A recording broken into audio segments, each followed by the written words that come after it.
we're moving on to item number 3. 2026-008, order amending council rules. I object. Councilor DeBona just objected to the order that would have allowed for discussion about public participation in council meetings.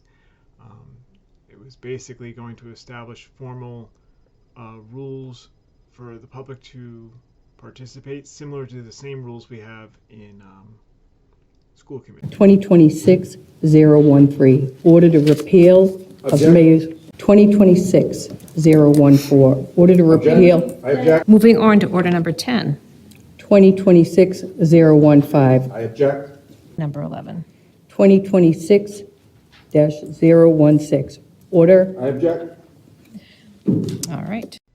Okay, to move things along, he then objects to the repeal of the mayor's raise, the repeal of the council raise, and then the repeal of the automatic raises that were passed last year.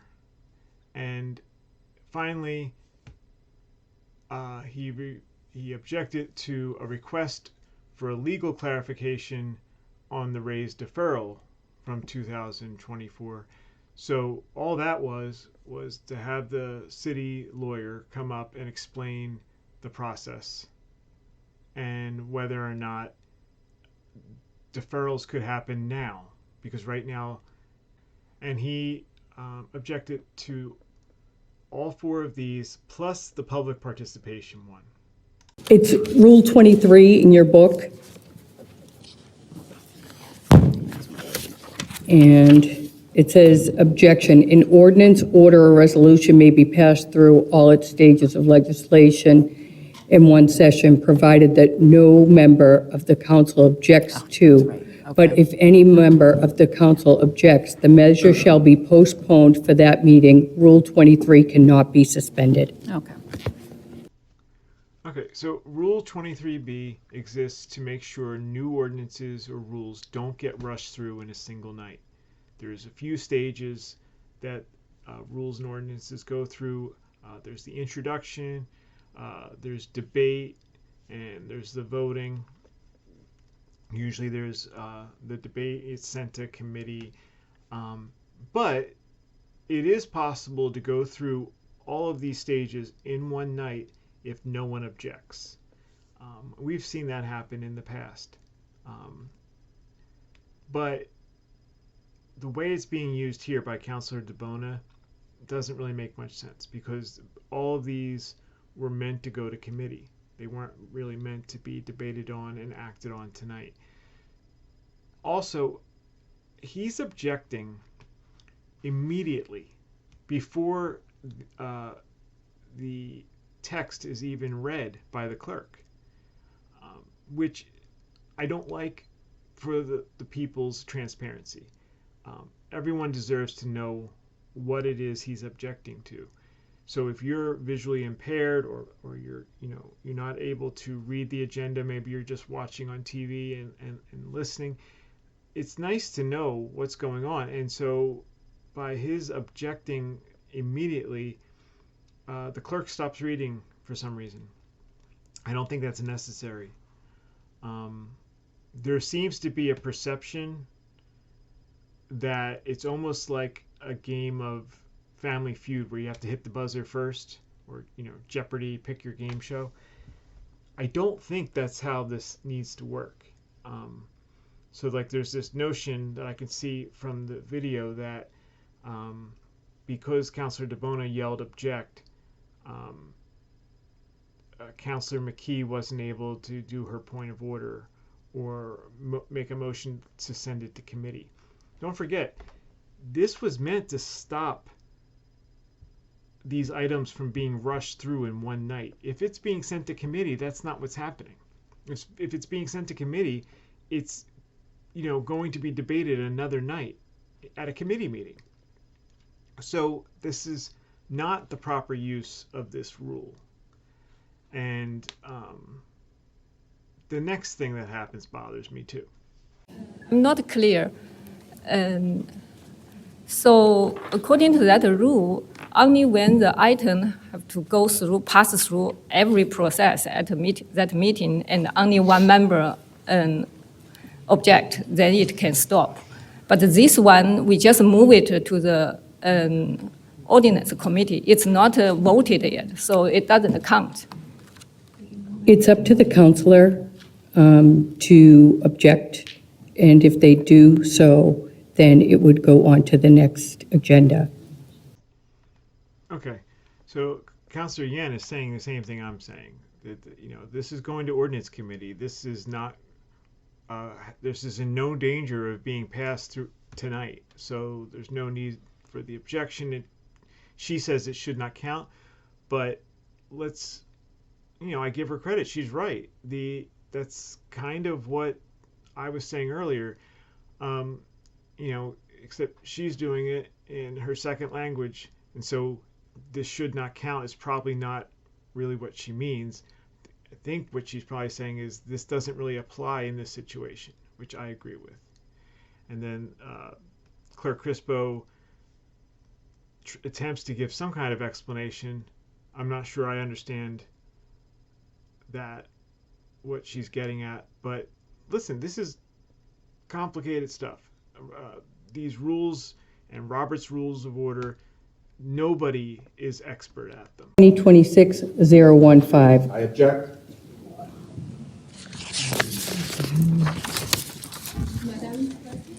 Councilor Yan.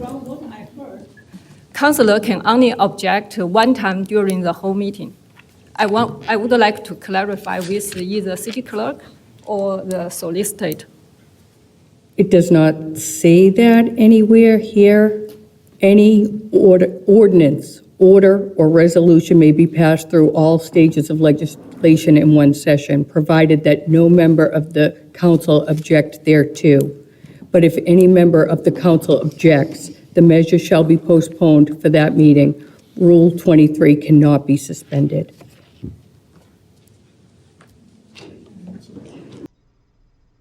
Okay, so I don't think Councilor Yan's right about they can only object one time thing. But I think the larger point is, what she's getting at is this can't be right. This can't be how the rule works. And I agree with her. I don't think it can be how the rule works. So what happens next is she asks for clarification. She asks the city clerk to check this. Clerk Crispo reads the rule again, and then Council President Mahoney asks the solicitor, who's sitting in off to the side, to maybe help us. Like, what's the story here? Solicitor Timmons, do you think you could come up and maybe just explain a little bit more? I'm just going to make Yeah. just for fun.